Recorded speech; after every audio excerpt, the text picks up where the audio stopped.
สบายดีนะพ่อแม่พี่น้องวันนี้เราจะมาเจอกับดักโน่นะ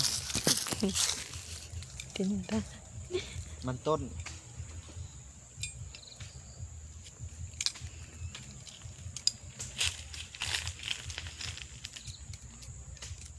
มาไปใกล้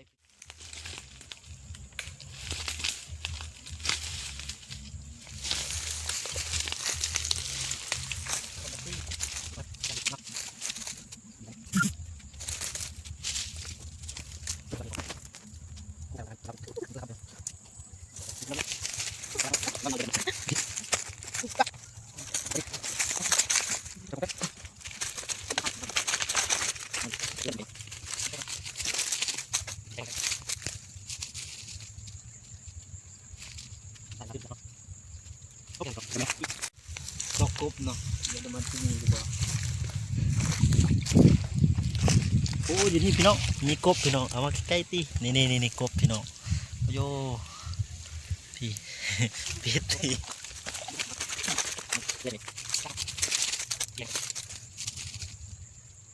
ตัวนี้เขาจะเป็นหลังสุดท้ายนะพี่น้องในเบื้องเช้าเขาจะมาอัดคลิปให้เบิ่งนะพี่น้องแต่บรรลุวันจิตถึกกับดักบอลเนาะพี่น้องมา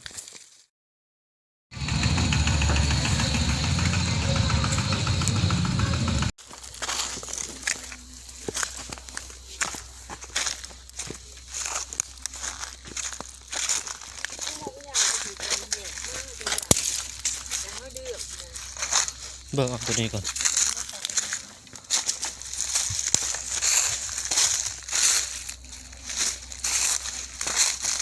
โอ้นกไก่ป่านอนนี่เหรอไก่ป่า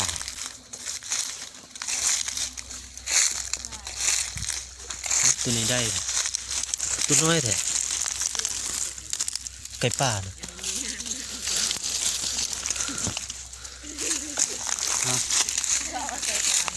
ไก่ป่าบินออกนี่มันกินแล้วตัวใหญ่มันมีแต่ขาวก็มีแต่จันหน่อยแท้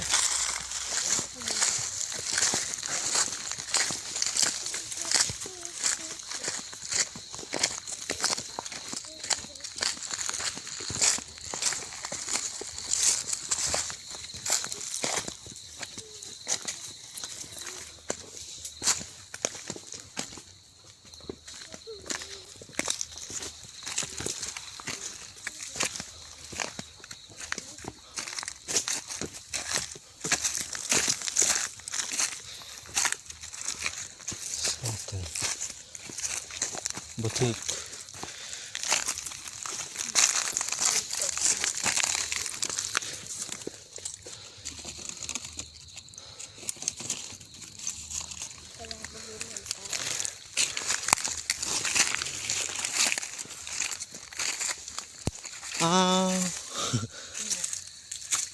มันกินเบิด